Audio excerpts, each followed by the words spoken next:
Hello, good morning everyone.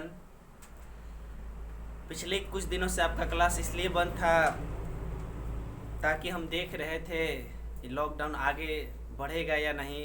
वैसे पूर्णतः पहले से ही पता था कि बढ़ेगा, फिर भी हम सोचे थोड़ा सा देख लेते हैं, तब तक आप लोग लेसन 1 और लेसन 2 का रिवीजन भी कर लेंगे।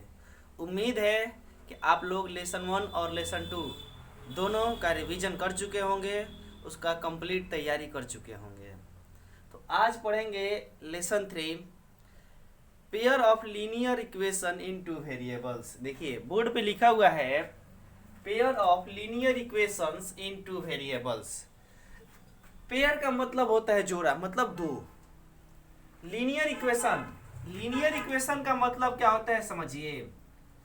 लीनियर इक्वेशंस, इसका मतलब क्या होता है ध्यान से, वैसा इक्वेशन जिसका डिग्री 1 हो। जैसे 2x plus 3 equal to 0, 4x plus 5 equal to -6। ये सारे जो है x plus y plus z equal to 6, ये सारे जो है आपका लीनियर इक्वेशन है, मतलब डिग्री 1 है। और जिसका डिग्री 1 होता है वो लीनियर इक्वेशन होता है। अब डिग्री का मतलब क्या होता है ये आप पिछले क्लास में पढ़ चुके हैं। यानी कि वेरिएबल का जो पावर हाईएस्ट होना चाहिए, कितना होना चाहिए, 1 होना चाहिए, उसी को लीनियर इक्वेशन कहते हैं। यानी डिग्री अगर 1 होगा उस इक्वेशन का तो वो लीनियर इक्वेशन कहलाएगा। अब आते हैं इन टू वेरिएबल्स। तो सबसे पहले वेरिएबल और कांस्टेंट के बारे में समझिए। वेरिएबल और कांस्टेंट क्या होता है उसको ध्यान से देखिएगा। वेरिएबल और constant, variable which value is not fix, जिसका वैल्यू फिक्स नहीं हो, जिसका वैल्यू फिक्स नहीं हो वो वेरिएबल कहलाता है। एग्जाम्पल के लिए x y z a b c etc, ये सब।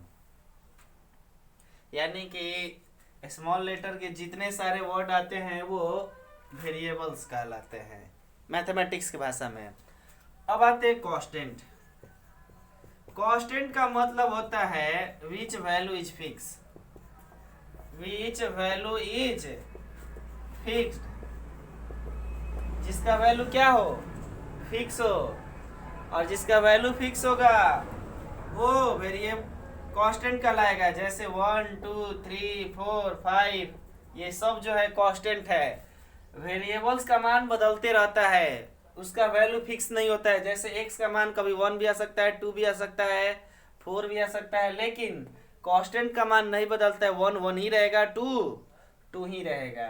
तो इस चैप्टर का नेम ही यही है, linear pair of linear equation.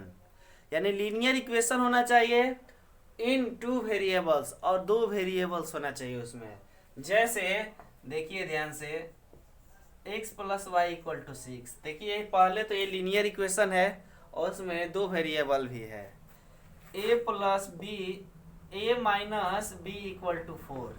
देखिए ये भी जो है लीनियर इक्वेशन है, a minus b equal to 4, और दो वेरिएबल भी है। क्लियर? तो इस तरह से आप समझ चुके होंगे कि pair of linear equation in two variables का मतलब क्या होता है। ऐसा ऐसा जब दो इक्वेशन आ जाए तो उसको पेयर इक्वेशन कहेंगे। तो वही कह रहा है पेयर ऑफ लीनियर इक्वेशन, यानी लीनियर इक्वेशन का पेयर इन टू वेरिएबल्स, दो वेरिएबल्स में। नोट कर लीजिएगा इसको। अब आते हैं एक्सरसाइज 3.1 देखते हैं। आज आपको ग्राफ बनाना सिखाएंगे। ग्राफ बनाने का प्रक्रिया तो आप 8 9th दोनों में पढ़ चुके होंगे पहले से।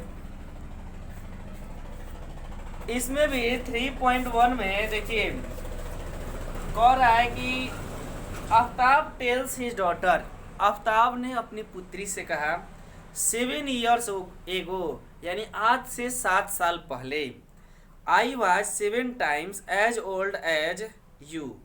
ठीक है ना, मैं तुमसे 7 गुना बड़ा था। फिर से इस लाइन को समझिएगा, आज से 7 साल पहले मैं तुमसे 7 गुना बड़ा था, यानी कि 7 मल्टीपल्स बड़ा था। Then also 3 years from now, अभी से 3 साल बाद, ठीक है ना। I shall be 3 times as old as you will be, तुम जितने साल के हो जाओगी उसका मैं 3 times रहूंगा, मतलब 3 मल्टीपल्स, 3 गुना रहूंगा। कह रहा है कि is not this interesting, represent this situation algebraically and graphically, यानी कि इस सिचुएशन को अलजबरा के रूप में और ग्राफ के रूप में दिखाइए। अलजबरा के रूप में दिखाने का मतलब ये होता है कि उसका इक्वेशन तैयार कीजिए, और ग्राफ में दिखाने का मतलब ये होता है कि उसका ग्राफ बनाइए। तो देखिए फर्स्ट कंडीशन क्या कह रहा था, बनाएंगे आप कैसे, थोड़ा ध्यान दीजिएगा। एक्सरसाइज 3.1 पहला क्वेश्चन, पहला फ्रॉम फर्स्ट कंडीशन। पहले तो मान लीजिए let present age of Aftab equal to x years। मान लीजिए आफ्ताब का भी परसेंटेज कितना है, x बरस है, and present age of daughter, और डॉटर का उसका जो प्रेजेंट एज है y years मान लेना है। मतलब अभी जो आफ्ताब का एज है 1 साल है, और अभी उसके पुत्री का एज कितना y साल है, यानी y years है। फ्रॉम फर्स्ट कंडीशन,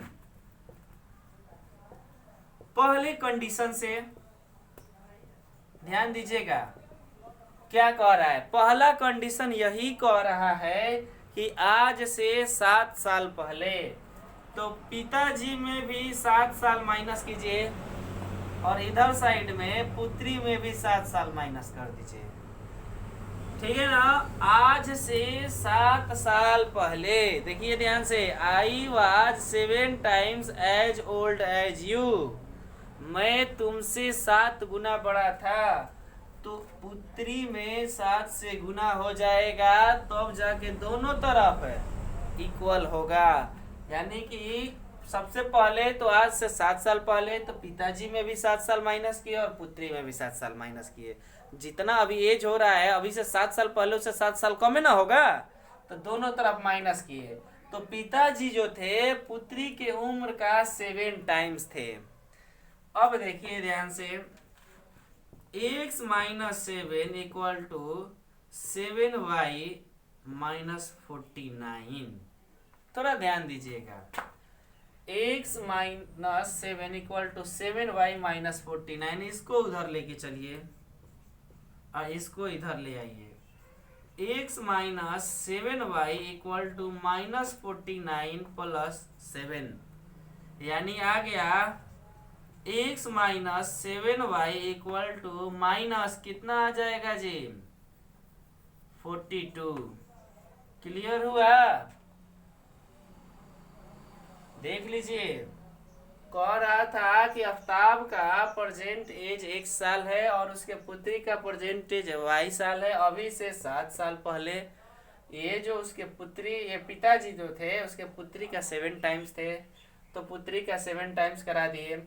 अब ये जो आया आपका इक्वेशन आ गया, ये अलजबरा के रूप में आप शो कर दिए, ठीक है। तो अलजेब्रिकली शो किए, इसको इधर लेके चलिए। सबसे पहले तो ये -7y है, उधर जाएगा तो +7y, सो x बराबर हो जाएगा आपका -42 प्लस 7y। अब ध्यान दीजिएगा, यहीं से आपका बॉक्स रेडी हो जाएगा। यहाँ इक्वेशन नहीं भी मानेंगे तो यहाँ मान सकते हैं, दोनों में से किसी एक जगह पे।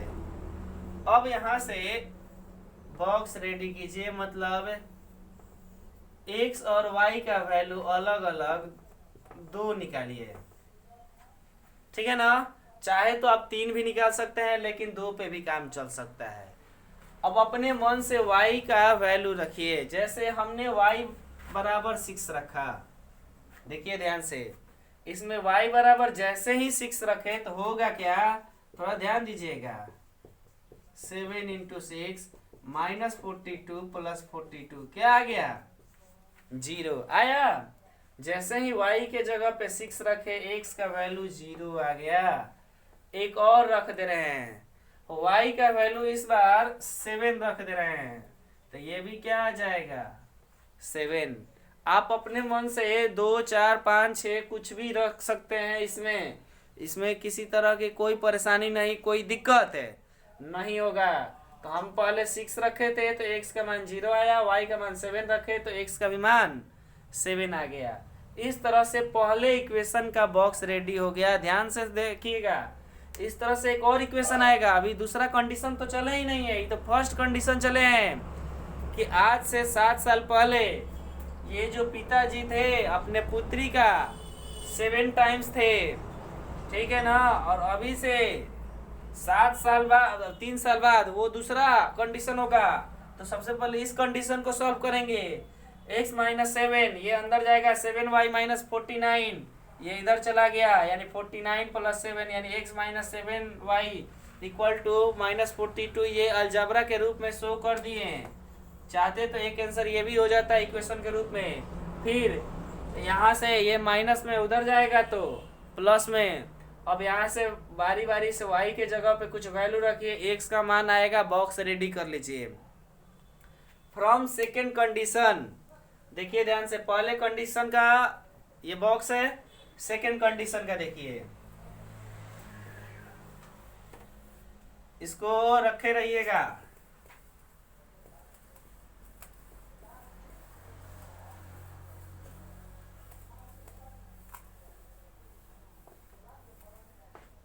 देखिए ध्यान से, फ्रॉम सेकेंड कंडीशन, दूसरा कंडीशन क्या कह रहा है,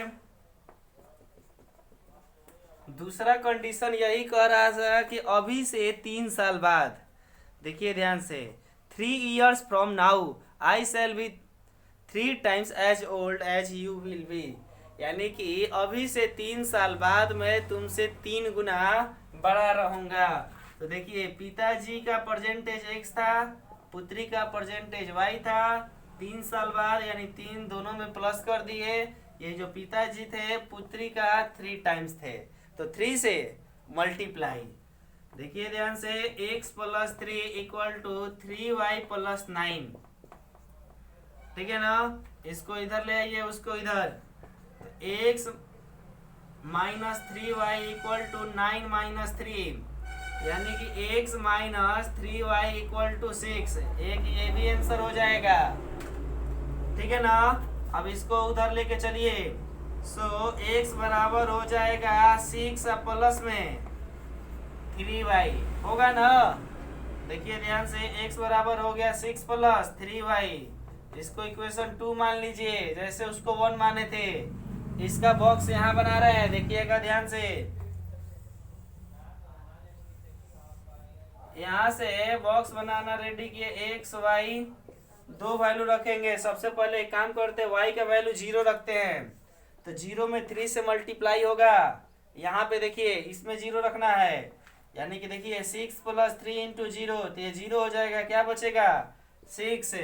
y का वैल्यू 1 रखिएगा, देखिए ध्यान से, तो ये क्या आ जाएगा 9 रख के देखिएगा, इसमें इतना ही आएगा।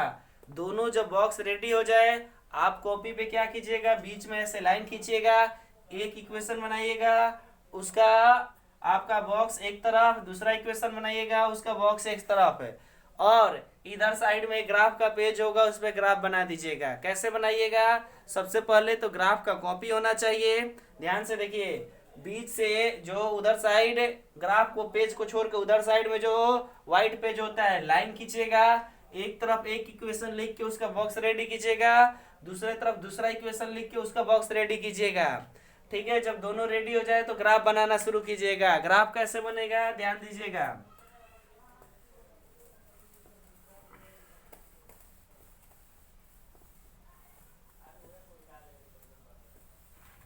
देखिए ग्राफ जो है इस तरह से बनेगा, ये आपका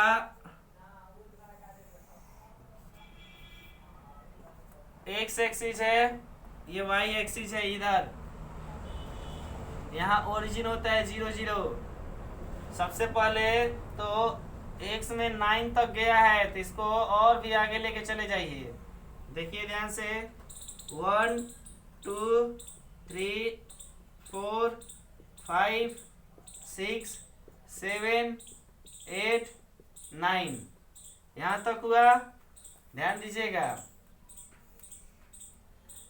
फिर उसके बाद इधर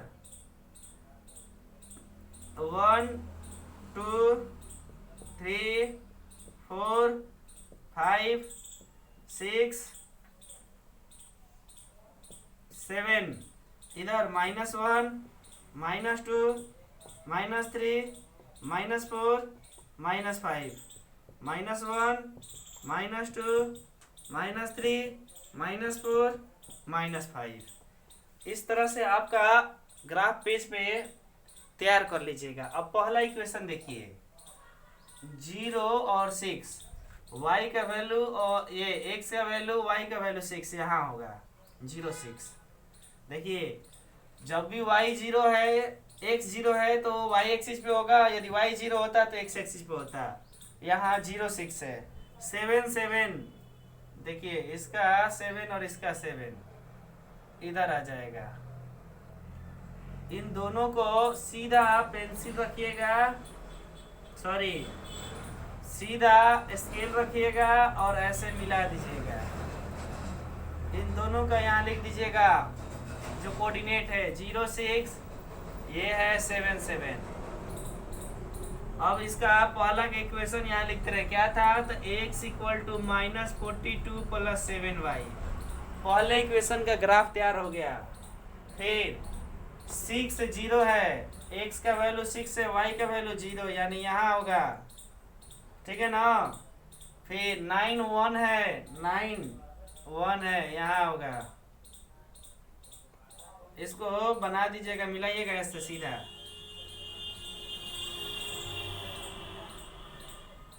ऐसे मिला दीजिएगा सीधा। कल का जो वीडियो डालेंगे ग्राफ कॉपी पे ही डालेंगे, इसलिए इसको ध्यान से देखिएगा। आज अपने से समझ के बनाइएगा। यहाँ 6 0, यहाँ 9 1। देखिए ध्यान से, x एक्सिस में 9, y में 1, यहीं आता। क्लियर है ना।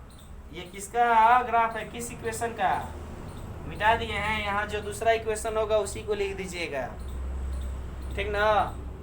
जैसे हमको लगता था कि x बराबर आप लोग का था